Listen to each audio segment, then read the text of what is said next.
Incredible scenes, and in fact we've just heard that Chancellor Helmut Kohl has in fact interrupted his visit to Poland to return home for an emergency cabinet session on the East German crisis.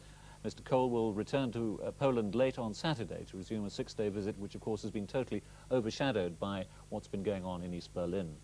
Well, this morning East Germans have been going back through the Berlin Wall. When one man was asked why, he said, "I'm going to work. What else should I be doing at this time?" Last night, many East Berliners simply didn't believe that the borders were opening. As soon as they heard the news, thousands began to make their way to the crossing points. Our reporter, Ron McCullough, was with them. It began with confusion. Most could not believe it.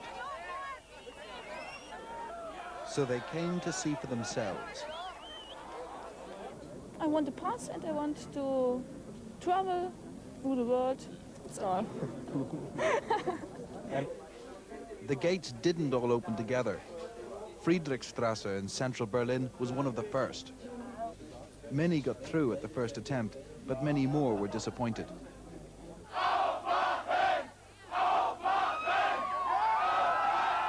Open up, they chanted, open up, at the doors of the East Berlin official tourist office, and the doors opened. This the final hurdle. The impatient queuing, the bewildered officials, and at last the stamped ID card. By now they knew they were free to go west. Along the wall that divided the city, it was celebration. East Berlin erupted and the crowds came to see what many still could not believe. The Iron Curtain opened in East Berlin tonight. Thousands of East Germans have flocked to checkpoints all along the wall. A few minutes ago, we met a young East German girl who was just about to cross. She became the very first East German citizen to cross at Checkpoint Charlie under these new regulations. A most remarkable night. You're happy? Yes, I am happy. Do you think you'll get through tonight? Yes, I think so. So close, but Checkpoint Charlie is not yet reached. And then, after nearly 30 years, Checkpoint Charlie is open to all.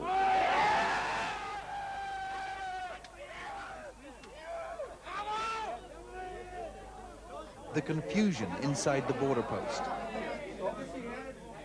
And then, at last, for this woman and the thousands that followed her, the wall had tumbled down. Into the British sector of West Germany they came. And the British Army was there to meet them. To be here, standing as we are, watching this, it's quite something, quite something. All those I spoke to crossing east to west said it was only a visit. But something changed here last night, and Germany, east and west, will never be the same again. In the West German parliament, deputies applauded when they heard the East German border had been opened. But the influx of thousands of people from the GDR will create serious problems for West Berlin. The West German parliament broke into a spontaneous rendition of the national anthem.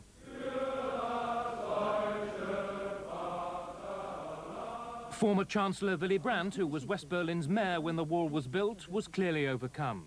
I think it was an hour of unity in the evaluation of this event, which means the end of the wall, the de facto end of the wall, 28 years after its establishment. In the streets of West Berlin, some couldn't believe the news. You've got to be kidding. But come on, it's not true. Well, I haven't heard it anyhow. I don't believe it. Present Chancellor Helmut Kohl, out of the country on a long-awaited official visit to Poland, said he might be returning home early because of the dramatic events, and called for face-to-face talks with his counterpart in the East, Egon Krenz. But concerns in West Berlin are also building about the expected influx from the East over the next few days. The city's mayor has appealed for East Germans who intend to visit the West temporarily not to do so yet, because West Berlin won't be able to cope. Many have already crossed the wall permanently into short-term accommodation. Those who follow are likely to make West Berlin's already serious housing shortage rapidly worse. The breach in the Berlin Wall is the most palpable sign yet of change in the political landscape of Eastern Europe. In Moscow, the government spokesman, Gennady Gerasimov, said the East German people were moving towards perestroika on their own terms. A little earlier, I spoke to our Moscow correspondent, Martin Sixsmith.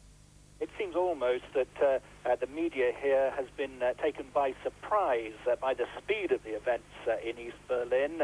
Yesterday, the government spokesman, as you pointed out, was talking of the two Germanys having drifted apart, and he was rejecting any talk of moves towards reunification. So he gave no indication that Moscow was expecting anything like what we saw last night. But I would be very surprised if the Kremlin hadn't been informed of Mr. Krentz's intentions. He was here last week, and he's clearly kept in touch with Mr. Gorbachev ever since then. Do you think that they may well be viewing events with some alarm in Moscow, because there are 380,000 Soviet troops in East Germany? It's the linchpin, isn't it, of the Warsaw Pact? I think Moscow's bottom line seems to be that the East Germans can and should move towards democratization, towards free elections even, as long as it remains part of the Warsaw Pact. The spokesman here are fond of giving the example of Poland, saying that Poland has moved towards democracy, but it's remained a faithful member of the pact. And I think as long as the military interests of the Soviet Union, the GDR is after all the East Bloc's front line with the West, as long as those are safeguarded, then Moscow is happy to see the East Germans moving towards what they call perestroika on East German terms. In Washington, President Bush has welcomed the news that East Germany had opened its borders, but he said East Germans should stay in their country and help in the process of political reform. This report from our Foreign Affairs correspondent Jeremy Bowen in Washington. In the Oval Office, George Bush, flanked by his Secretary of State, said the Berlin Wall had become a virtual irrelevance.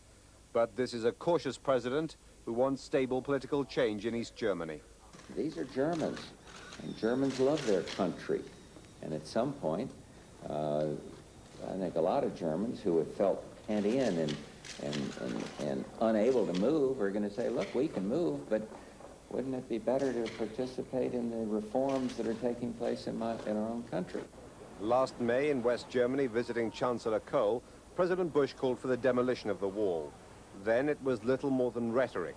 Now his administration can see Europe's divisions crumbling. I don't know if the term Iron Curtain is dead, but it certainly appears to be coming down. The administration, though, does not want to disrupt the process of change, and if it needs them, they're